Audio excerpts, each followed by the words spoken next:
Imaginez avoir 16 ans, découvrir une vérité qui transforme votre vie et réaliser que ce choix peut vous isoler de tout ce que vous aimez. Une foi si sincère qu'elle exige le sacrifice, une conviction qui défie le rejet et l'incompréhension. Aujourd'hui, je vous raconte l'histoire inspirante d'une jeune femme qui, malgré les épreuves, le rejet familial et la solitude, a trouvé la force de persévérer. Comment elle a transformé la douleur en lumière, ses invocations en réponse et ses sacrifices en mission pour aider les autres. Restez avec moi jusqu'à la fin, car cette histoire n'est pas seulement la sienne, elle pourrait changer votre vision de la foi, de la patience et de l'espoir. À 16 ans, elle ne cherchait pas à fuir quelque chose, elle cherchait à comprendre. Le monde autour d'elle lui paraissait bruyant, rempli d'opinions, de tendances, de vérités contradictoires. Mais au fond, une question persistait, presque obsédante. Pourquoi suis-je ici? Cette interrogation n'était pas nouvelle, mais elle avait atteint un point où l'ignorer devenait impossible. Alors elle a commencé à lire, à écouter, à comparer, pas par curiosité passagère, mais avec une rigueur presque méthodique. Ce qui l'a frappé, ce n'est pas une émotion soudaine, ce n'était pas une ambiance, ni une influence extérieure, c'était une cohérence. Elle découvre que tous les prophètes, d'Adam à Moïse, de Jésus à Muhammad, portaient un message fondamentalement identique, l'adoration d'un seul Créateur, sans intermédiaire, sans compromis. Cette simplicité la bouleverse, mais d'une manière silencieuse.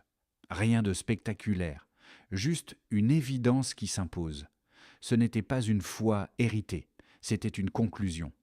Elle se souvient du moment précis où tout s'aligne dans son esprit, comme si les pièces d'un puzzle, longtemps dispersées, trouvaient enfin leur place. L'islam ne lui demandait pas de croire aveuglément, il lui demandait de réfléchir, puis de reconnaître. Dans un élan presque intime, elle prononce son engagement, pas devant une foule, pas dans une mise en scène, juste elle et cette certitude nouvelle qui s'installe profondément en elle. Et dans ce moment de clarté, une parole résonne. La vérité émane de ton Seigneur. Ne sois donc pas de ceux qui doutent. Cette phrase ne vient pas simplement compléter ce qu'elle ressent. Elle l'ancre. Elle transforme une réflexion en conviction. À partir de là, quelque chose change. Une force intérieure commence à naître. Une stabilité nouvelle. Les choses qui auparavant semblaient floues prennent un sens. Les épreuves de la vie qu'elle n'avait pas encore pleinement rencontrées lui paraissent désormais encadrées par une sagesse supérieure. Elle se sent guidée, protégée, presque invincible dans sa certitude. Mais au fond, sans encore s'en rendre compte, elle fait une hypothèse. Elle pense que la vérité facilite tout, que reconnaître le bon chemin signifie que le chemin devient doux, dégagé, presque évident. Elle imagine que cette lumière intérieure va naturellement se traduire en facilité extérieure, que les gens comprendront, que les obstacles disparaîtront. C'est une pensée discrète, mais profondément humaine. Et pendant un moment, elle y croit vraiment. Elle avance avec enthousiasme, avec sincérité, avec cette énergie propre au début, quand tout est nouveau, pur, presque idéal. Sa foi est fraîche, intacte, sans cicatrice. Elle voit le monde à travers un filtre transformé, où chaque chose semble avoir une place et une raison. Mais ce qu'elle ne sait pas encore, c'est que la foi n'est pas seulement une découverte, c'est une traversée. Et que la conviction, aussi solide soit-elle, va être confrontée à la réalité, non pas pour être détruite, mais pour être purifiée. Car croire, ce n'est pas simplement trouver la vérité. C'est apprendre à la porter, même quand elle devient lourde. Il n'y a pas eu de transition douce. À peine avait-elle trouvé cette clarté intérieure que le monde extérieur, lui, s'est assombri. Comme si la lumière qu'elle venait d'allumer en elle révélait, par contraste, la dureté de ce qui l'entourait. Au début, ce sont des regards, des silences lourds, des questions qui ne sont pas vraiment des questions, mais des jugements déguisés. Puis les mots arrivent, parfois subtils, parfois tranchants. On remet en cause son choix, son intelligence, sa liberté. On lui fait sentir qu'elle a trahi quelque chose, sa culture, sa famille, son monde. Et puis, très vite, ça devient plus proche, plus intime. Sa propre maison ne lui semble plus tout à fait familière. Les discussions deviennent tendues, les incompréhensions s'accumulent. Elle réalise que ce qu'elle a trouvé comme une évidence est perçu par d'autres comme une erreur grave. Elle n'avait pas anticipé ça, pas de cette manière, pas aussi vite. Elle pensait que la vérité apaiserait tout. Mais au lieu de cela, elle découvre une réalité plus brute. La vérité dérange. Elle secoue. Elle expose les fractures invisibles. Et au milieu de tout cela, elle n'a que 16 ans. 16 ans, avec une foi encore jeune, encore fragile dans sa pratique, mais déjà profondément ancrée dans son cœur. 16 ans, face à des tensions qu'elle n'avait jamais eu à gérer auparavant. L'âge où l'on cherche généralement à appartenir, et où elle, soudainement, se sent mise à part. Il y a des nuits où le doute ne concerne pas sa foi, mais sa capacité à tenir. Elle se demande si elle est assez forte, si elle a mesuré ce que cela impliquait vraiment, si elle pourra continuer à avancer dans cet environnement où chaque pas semble être contesté. Mais au fond d'elle, quelque chose refuse de céder, pas par orgueil, pas par défi, par conviction. Une parole lui revient comme un rappel silencieux, presque ferme. Pensez-vous entrer au paradis sans qu'Allah ne distingue parmi vous ceux qui luttent et ceux qui patientent? Ce verset ne vient pas adoucir l'épreuve. Il vient lui donner un sens. Elle commence alors à comprendre que ce qu'elle vit n'est pas une anomalie. Ce n'est pas une erreur dans son parcours. C'est une étape, une purification, un passage obligé entre une foi déclarée et une foi éprouvée. Chaque remarque devient un test, chaque rejet une opportunité de s'ancrer davantage. Lentement, elle apprend à ne plus chercher la validation autour d'elle, mais à la trouver dans quelque chose de plus élevé, de plus stable. Mais cela ne rend pas la douleur inexistante. Elle ressent toujours le poids des mots, le froid des attitudes, l'injustice des jugements. Elle est humaine, jeune, sensible, et certaines blessures mettent du temps à cicatriser. Ce qui change, en revanche, c'est sa manière de les porter. Elle ne fuit plus, elle endure, elle ne répond pas toujours, elle observe, elle encaisse, elle réfléchit. Et dans ce silence, dans cette patience parfois difficile, sa foi commence à prendre une autre forme, moins naïve, moins idéale, mais infiniment plus solide. Ce n'est plus seulement une vérité qu'elle a comprise, c'est une vérité qu'elle commence à vivre. Le silence dans la maison était devenu presque tangible, un poids sur ses épaules qu'elle ne pouvait ni ignorer ni partager. Chaque pas qu'elle faisait semblait éveiller une tension latente, chaque mot prononcé devenait un risque. Et puis vint ce jour où tout bascula, un moment qu'elle savait irréversible dès qu'il fut prononcé. Sa mère, avec une tristesse mêlée de colère, posa l'ultimatum. C'était simple dans les mots, mais dévastateur dans les faits. Choisis ta foi ou ta famille. À 16 ans, elle comprit ce que signifie vraiment être seule. Pas seulement physiquement, mais dans ce sentiment intime où l'on réalise que le cœur qui t'a donné la vie peut devenir, pour un instant, la source de ton plus profond déchirement. Il y a une douleur qui ne peut être exprimée que par le silence, par le tremblement des mains, par l'impossibilité de respirer normalement. Cette douleur-là, elle l'a sentie dans chaque fibre de son être. Elle revit tous les moments passés avec sa mère, les rires, les conseils, les gestes d'amour. Et maintenant, elle devait comprendre que l'amour humain, même le plus précieux, peut se heurter à la vérité que l'on tient dans son cœur, et que parfois la loyauté envers cette vérité exige un sacrifice que personne ne peut réellement préparer.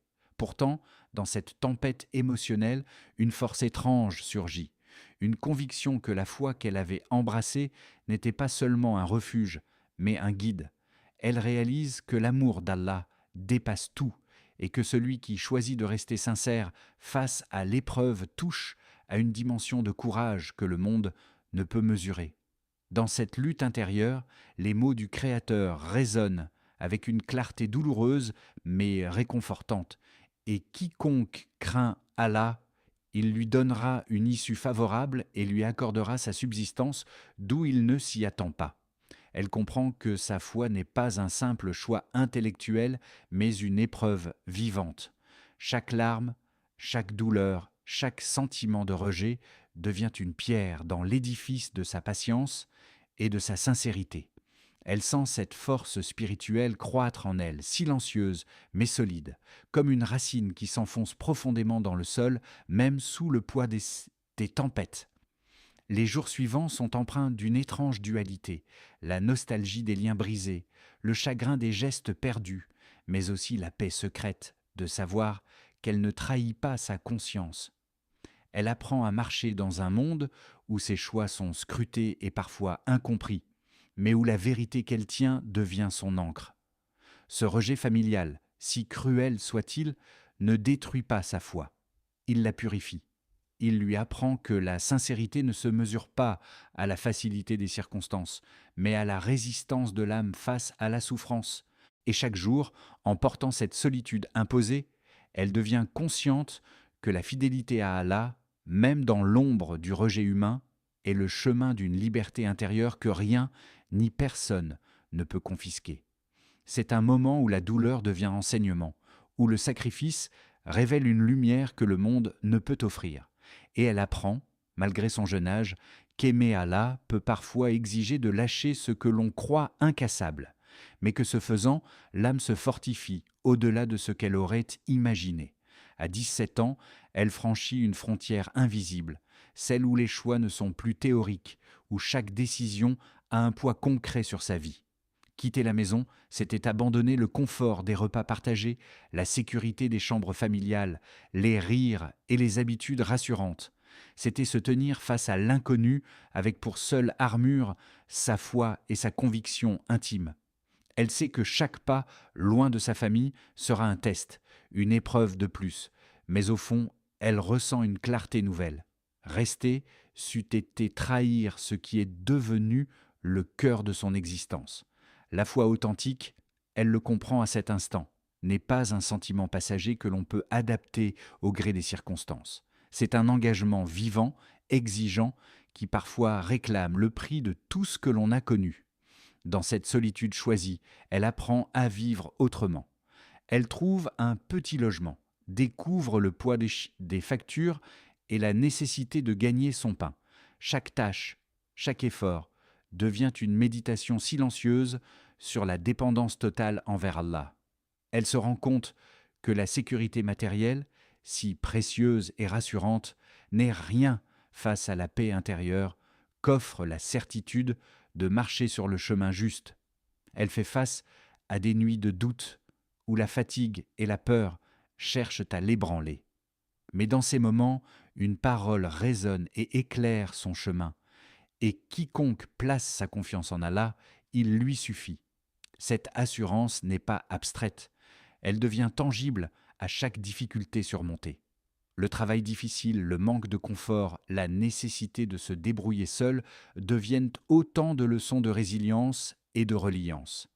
Elle apprend à observer, à anticiper, à être responsable, tout en maintenant son cœur tourné vers le Très-Haut. Chaque sacrifice se transforme en force. La faim, la fatigue, le froid et l'inconfort sont des compagnons silencieux qui lui enseignent la patience et l'humilité. Elle découvre que dépendre d'Allah, et seulement d'Allah, est un privilège que peu comprennent avant de le vivre.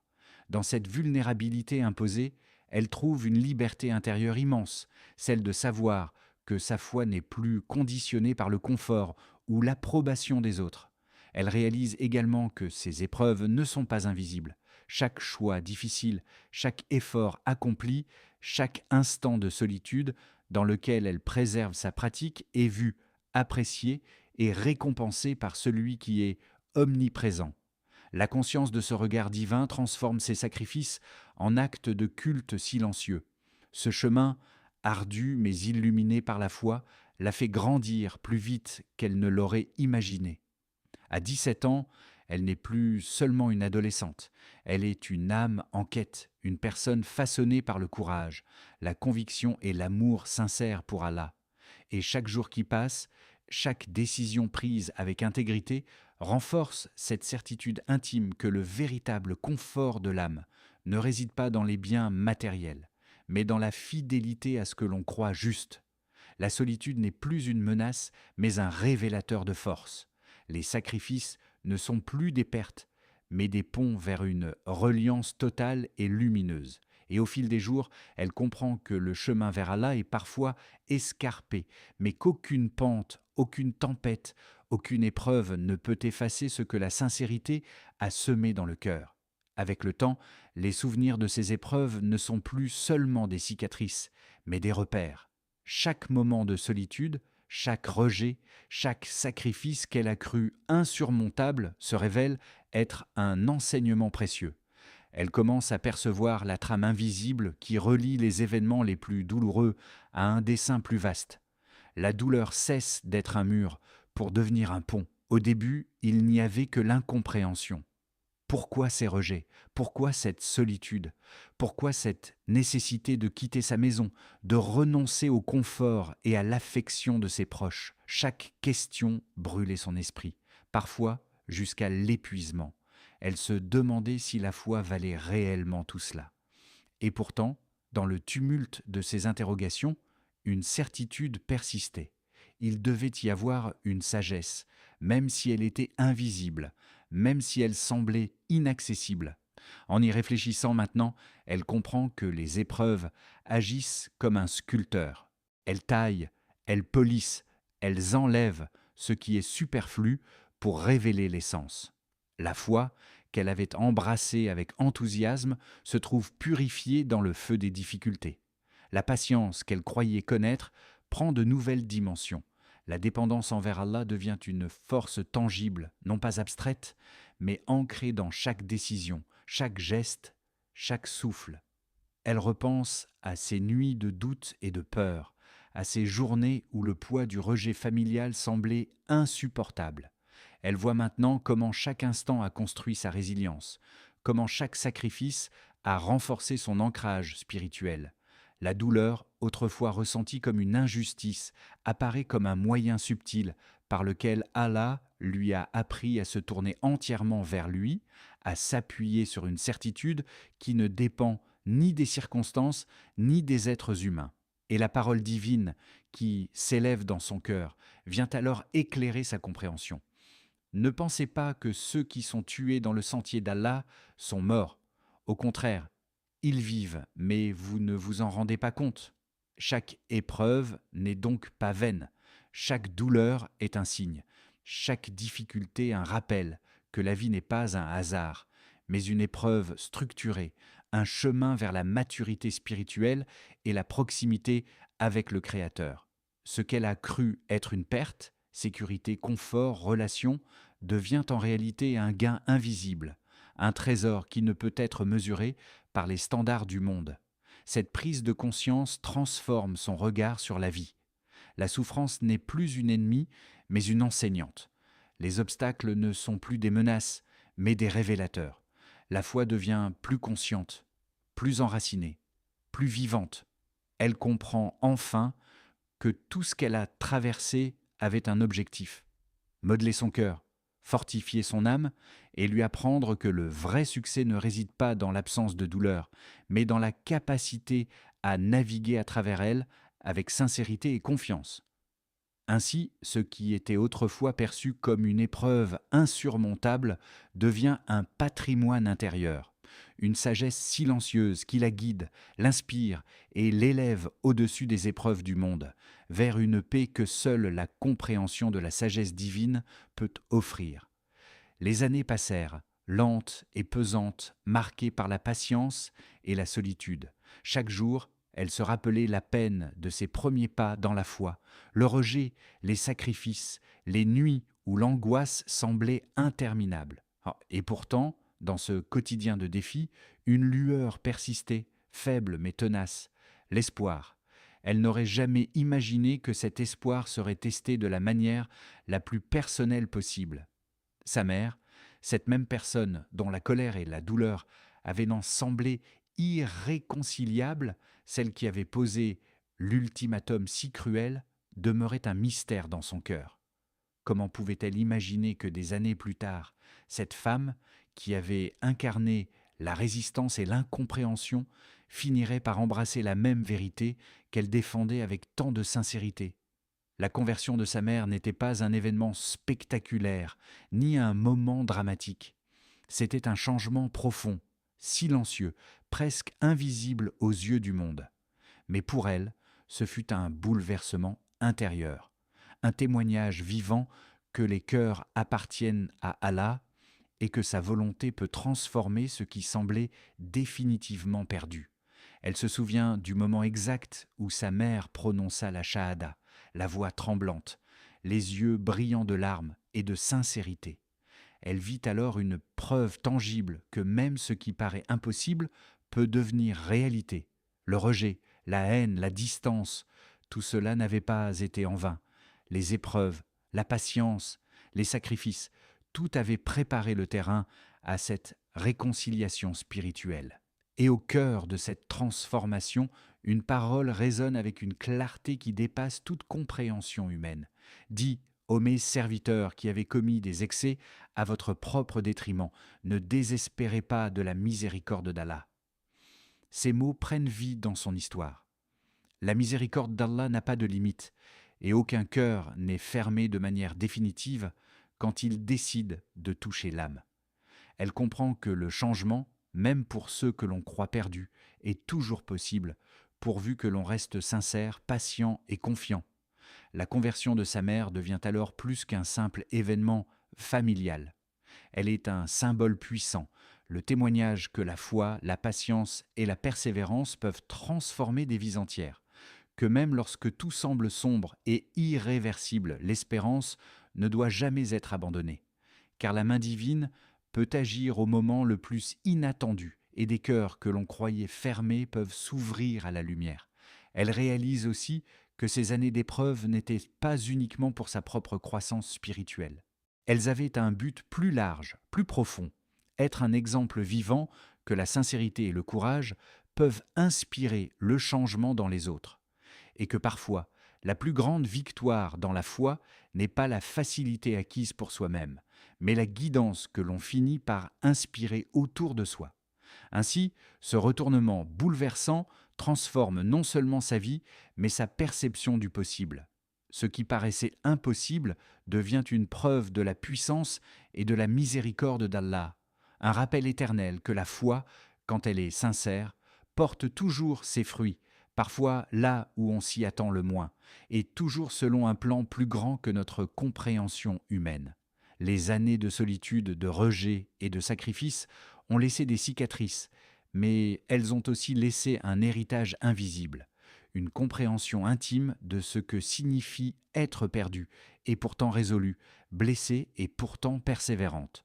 Chaque larme versée, chaque épreuve endurée, chaque nuit passée à se demander si elle tiendrait encore un jour, tout cela a tissé en elle une sensibilité unique, une capacité à ressentir les souffrances des autres avec une acuité que peu peuvent imaginer. C'est cette sensibilité qui devient le moteur de sa mission. Elle comprend que ces expériences, douloureuses mais révélatrices, ont une valeur bien plus grande que ce qu'elle avait cru à l'époque.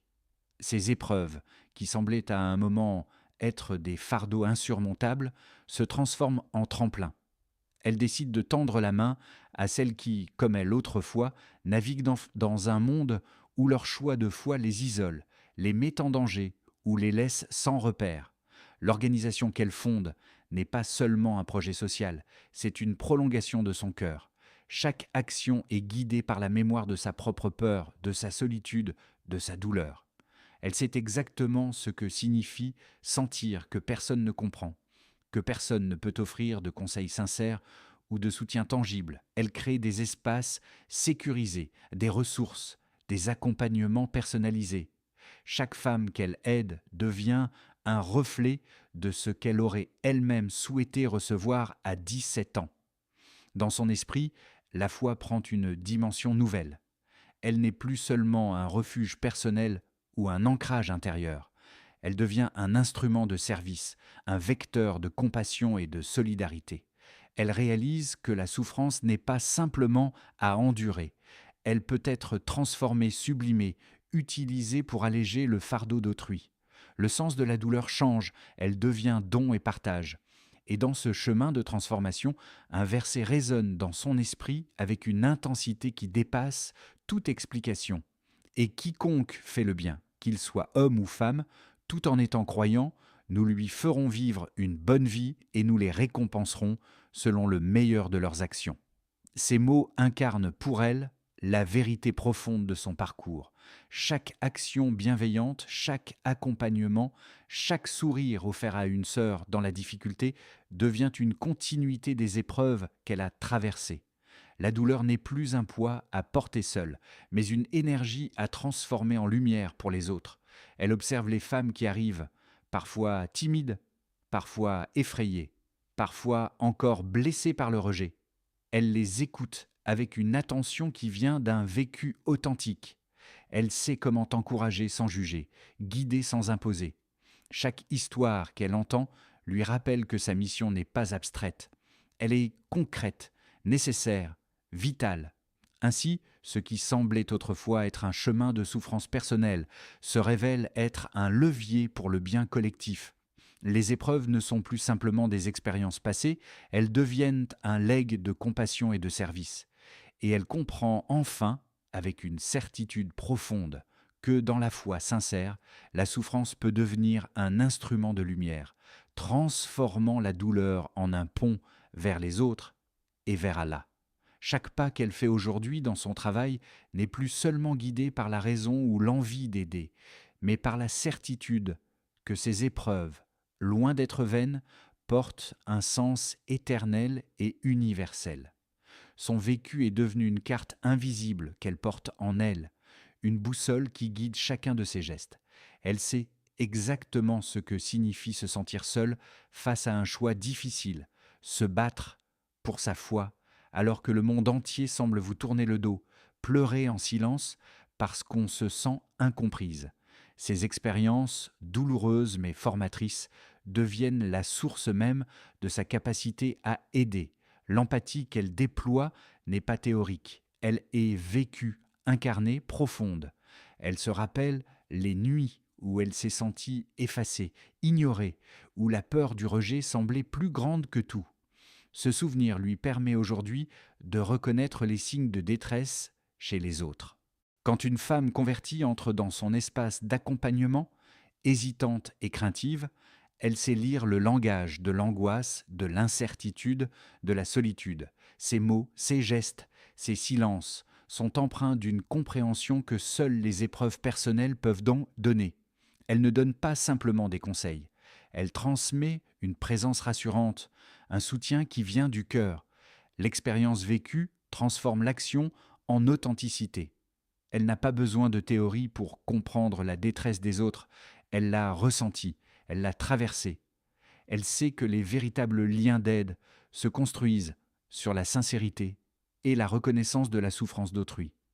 La compassion n'est pas un simple mot, elle est l'écho de ce qu'elle a elle-même vécu.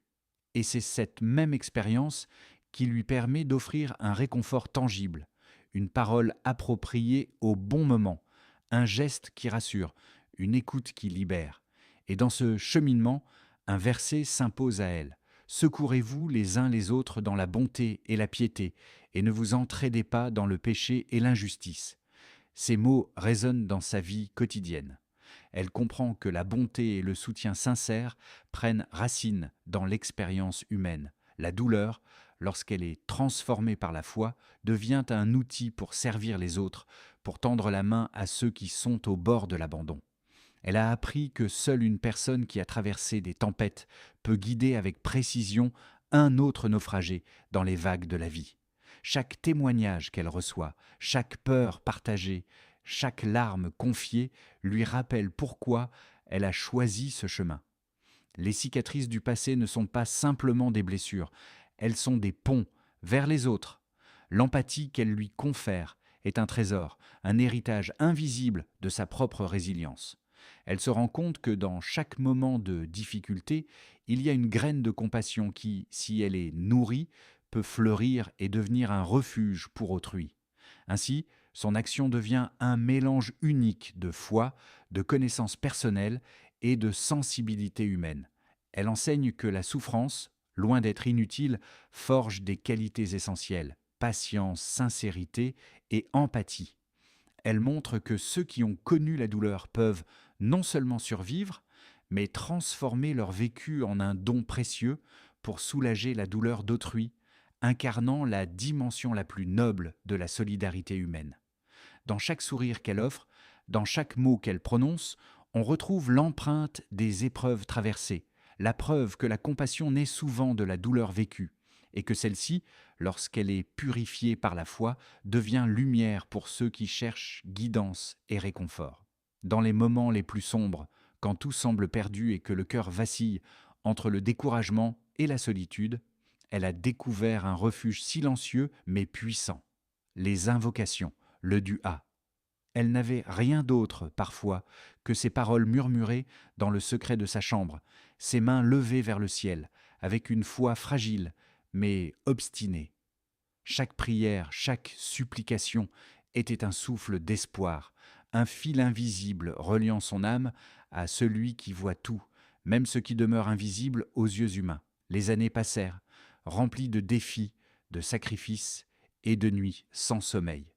Parfois, elle se demandait si ses duas tombaient dans le vide, si son cri silencieux resterait sans réponse. Elle avait appris que la patience est le compagnon inséparable de l'invocation. Le cœur humain peut s'épuiser, mais la sincérité, elle, ne se dément jamais. Et c'est dans cette persévérance, malgré le poids du temps et des épreuves, que la puissance du dua se manifeste. Puis vint le moment qui bouleversa sa vie, la conversion de sa mère. Un événement qui semblait inimaginable il y a des années. Un changement qu'elle avait longtemps espéré en secret, enfin accompli. Et soudain, elle comprend la vérité universelle que le Coran énonce avec douceur et certitude. Et lorsque mes serviteurs t'interrogent sur moi, alors je suis proche, je réponds à l'invocation de celui qui m'invoque lorsqu'il m'invoque. Cette parole prend vie dans sa propre expérience. Chaque supplication qu'elle avait faite dans la solitude, chaque prière répétée avec espoir mais parfois dans le doute, n'avait jamais été perdue. Allah répond toujours, mais selon sa sagesse et au moment parfait. La réponse n'est pas nécessairement immédiate, ni conforme à ce que l'on imaginait, mais elle arrive toujours, transformant la patience et la foi en une récompense tangible. Elle comprend que l'invocation n'est pas seulement un moyen d'obtenir ce que l'on désire, mais un acte de reliance, une affirmation constante de dépendance et de confiance envers Allah. Chaque dua, même non exaucé immédiatement, est comme une semence plantée dans le cœur et qui finit par fleurir au moment exact où le destin le permet. Son expérience enseigne que persévérer dans la prière, même quand tout semble figé, n'est pas une simple discipline spirituelle, mais un chemin vers la transformation. Chaque supplication, chaque appel sincère façonne l'âme, renforce la résilience et purifie le cœur. Et même dans l'attente, il y a une leçon. La constance dans le dua développe une confiance profonde dans le plan divin. Aujourd'hui, elle voit ses prières passer non pas comme de simples mots murmurés dans l'ombre, mais comme les fondations de la lumière qu'elle vit maintenant, la conversion de sa mère, les bénédictions qu'elle a reçues dans sa vie, toutes témoignent que les invocations sont puissantes, que rien n'est jamais perdu, et que la persévérance dans le dua est une clé qui ouvre des portes que l'on croyait fermées à jamais. Ainsi, le message est clair et universel. Ne jamais abandonner les supplications, même lorsque la route semble interminable, car la réponse divine vient toujours, avec sagesse, au moment parfait. Et dans cette attente patiente, l'âme s'épanouit, se fortifie et découvre la profondeur de la miséricorde d'Allah. Tout ce qu'elle a traversé, avec ses blessures et ses nuits interminables, commence à se relier dans son esprit comme les fils d'une tapisserie invisible. Chaque rejet, chaque sacrifice, chaque douleur vécue n'était pas un hasard. Ce n'était pas seulement le fruit d'un destin cruel ou d'une malchance persistante. C'était un plan que l'œil humain ne peut toujours pas discerner, mais que l'âme reconnaît avec le recul et la foi. Elle réalise que les moments qui semblaient injustes ou insupportables avaient en réalité un rôle précis. Le rejet familial, la solitude, les sacrifices matériels, l'incertitude, tout cela a façonné son cœur, poli sa patience, affiné sa compassion et ancré sa dépendance envers Allah. Même quand elle ne comprenait pas, quand la douleur semblait trop lourde, elle était guidée. Tout avait une raison, même si cette raison se révélait seulement avec le temps et la réflexion. Un verset vient résonner dans sa mémoire et éclaire cette perspective. Allah ne charge aucune âme au-delà de sa capacité. À son sujet, ce qu'elle a accompli de bien sera récompensé et ce qu'elle a accompli de mal sera pardonné. La portée de ces mots s'installe en elle comme un baume. Il transforme la perception de la souffrance. Ce qui semblait être une injustice devient un apprentissage, un outil pour fortifier l'âme. Chaque épreuve est un signe, un moyen de croissance, une preuve que le croyant n'est jamais laissé seul dans ses combats. La difficulté n'est pas un abandon, mais un guide. Elle commence à voir ses propres expériences non comme des fardeaux, mais comme des étapes soigneusement disposées pour la préparer à ce qu'elle est destinée à accomplir. Cette compréhension apporte une paix intérieure profonde. La peur de l'inconnu s'apaise, le ressentiment se dissipe et le cœur trouve une certitude nouvelle. Accepter que tout fait partie d'un plan divin permet de marcher avec confiance, même dans les moments où le chemin semble obscurci. La foi cesse d'être simplement une croyance. Elle devient un ancrage solide qui soutient le cœur dans les tempêtes. Un guide invisible mais inflexible qui éclaire le pas de celui qui avance avec sincérité. Elle comprend également que cette vision transforme non seulement sa manière de vivre les épreuves, mais aussi sa manière d'aider les autres. Elle peut tendre la main avec authenticité, sachant que chaque difficulté rencontrée par ceux qu'elle accompagne n'est pas une punition, mais une occasion de renforcer leur foi, d'apprendre la patience et de s'approcher davantage d'Allah. Les souffrances ne sont plus isolées, elles deviennent un langage universel de guidance et de résilience.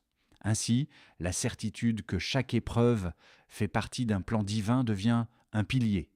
Elle offre la force de continuer quand la fatigue menace, de persévérer quand la douleur semble insupportable, et de garder espoir quand l'horizon paraît clos. Elle enseigne que la foi n'est pas seulement une lumière dans la facilité, mais une lumière qui éclaire les ténèbres et révèle, avec le temps, la sagesse infinie du Créateur.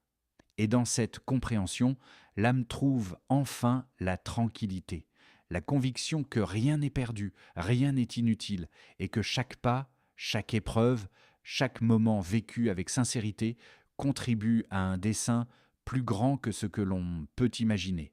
Qu'Allah nous accorde une foi pure, une foi qui ne vacille pas face aux épreuves et aux tourments de ce monde, qu'il nous enseigne la patience véritable, celle qui transforme les difficultés en force intérieure, et qu'il nous permette de tenir ferme, même lorsque tout semble perdu ou obscur. Qu'il nous rappelle que chaque épreuve, chaque douleur, chaque sacrifice a un sens et peut devenir un tremplin vers la lumière et la proximité avec lui. Ô Allah, purifie nos cœurs, remplis-les de sincérité et de confiance en toi. Facilite nos chemins, même lorsque les obstacles paraissent insurmontables, et fais que nos sacrifices, nos luttes et nos invocations ne soient jamais vains.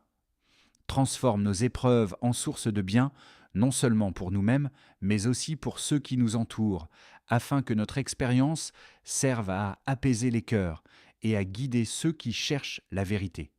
Accorde à tous les croyants la résilience face à l'adversité, la lumière dans l'obscurité et une issue pleine de miséricorde et de sérénité. Rends nos cœurs patients, nos mains généreuses, nos paroles sincères et nos actions constantes dans le chemin de la foi. Fais que nos invocations soient exaucées selon ta sagesse infinie et que jamais nous ne perdions espoir en ton immense miséricorde. Amin. Si ce contenu te parle et que tu souhaites continuer à recevoir des vidéos qui nourrissent la foi et apaisent le cœur. Abonne-toi à la chaîne, active la cloche pour ne rien manquer et n'hésite pas à partager cette vidéo avec tes proches. Ton soutien permet à cette chaîne de grandir et d'aider davantage de personnes à comprendre le cadre et à trouver la sérénité dans leur vie.